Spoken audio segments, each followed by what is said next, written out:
Okay, let's move on. 4:25 p.m. Eastern. San Francisco 49ers 3-4, 1-3 on the road at the Los Angeles Rams, 3-3, 2-2 at home. SoFi in Inglewood. Let's take a look at the line history for this one. We have the Rams opening up at +1. They're still there. There's been a 7-cent move at Pinnacle to -108.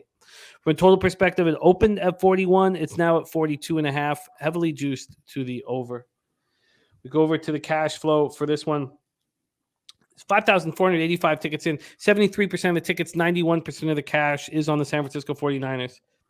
Then 30% of the tickets, 72% of the cash is on the under, which, we're so used to when these two teams meet up. But it's hard to not pay attention to this move towards the over. The last move happened yesterday at 2:42 p.m. It went up another point, which is interesting. So, and then cash flow, we went over it, money on the under, but market going up to 42.5.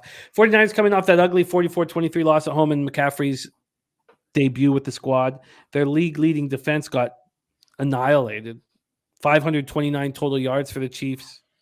6 for 9, they went on third down. At one point, the Chiefs scored touchdowns on 6 of 7 drives.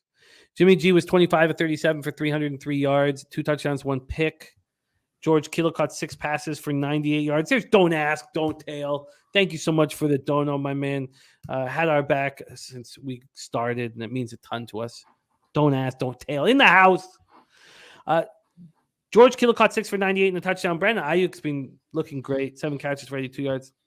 Christian McCaffrey in his first game ran 8 times for 38, caught 2 for 24. The defense could get no pressure on Mahomes. Mahomes could get anything he wanted at any time. Niners defense finished 1 sack, 3 quarterback hits. Hufanga did have a pick. Drake Greenlaw left the game with a right calf injury. Deebo Samuel also dealing with a hamstring injury. He's considered day to day. Rams come in fresh off their bye week. McVay is 4-2-0 against the spread, coming off a bye in his career. They were last seen in that 24-10 home win in Carolina. We talked about that spot because you were right. They covered that game, but I did not think they were going to. And they did that late. Stafford was 26 of 33 for 253 yards, 1 touchdown, 1 interception. So the big story out here is they lose Noteboom. Torn Achilles, season over. They were already without 5 of their top 8 offensive linemen before losing Noteboom. Now they get Brian Allen back at center. That's a huge deal. They get Van Jefferson back. They get defensive back Troy Hill back and Bobby Brown, the defensive lineman. So those 4 all return to practice. They're going to use Alaric Jackson as a full-time left tackle after Noteboom's injury. And they're not sure who they're going to use at right guard. This Rams team has started 6 different offensive line combinations in 6 weeks. Akers is going to be traded. We expect him to be traded by the deadline.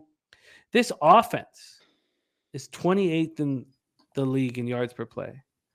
And Sean McVay has only been a home underdog 5 times in his career. In those 5 games, he's covered the spread once. Take it away for us, Andy. Niners, Rams.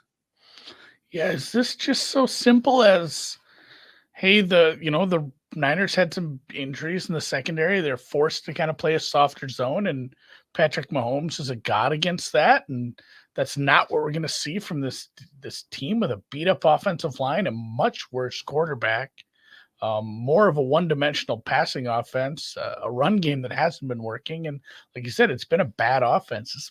It's just so simple as keep betting the Niners against the Rams here. And I get that they're rested and whatnot, but boy, this is just a bad overall matchup for them. And, the Niners coming off the double trip to the East and then having to face an offense that was just a nightmare matchup for them, apparently. So I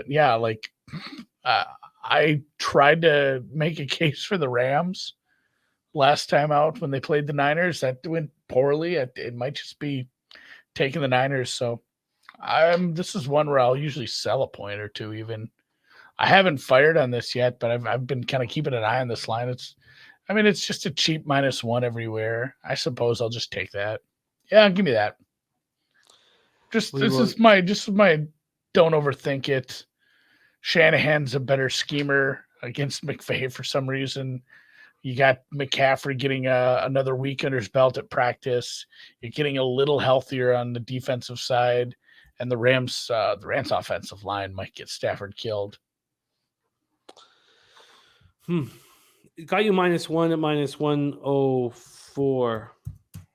And the offense line is a huge problem in LA. There's no doubt about it, but it's going to help getting Brian Allen back. I feel like I have the Niners to win the division.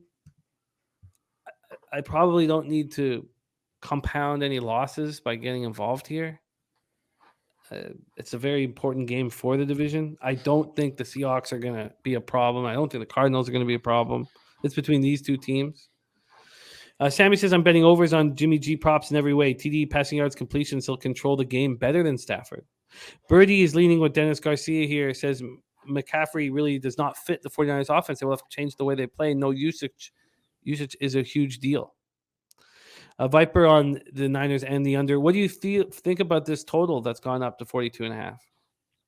I don't know what to think of this Rams offense. This could be just a shellacking. This could be one way. Like if the Niners win, they could win, by volume here. So I worry about the Rams defense or offense doing anything at this point. So this is a weird division, man. The Niners need this too. Seattle's right there. Like Seattle could win this division if they keep their offense efficiency where it's at. So I think this total's probably bang on. I make it like a 44.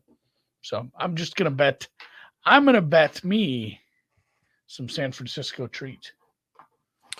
I'm interested in them. No doubt about it. I'm interested in them. And thank you, Alex Hills, gifting a Pub Sports Radio membership right there. You're a good man, Alex. Thank you so much for your support, my guy. Wow, this one is wildly interesting.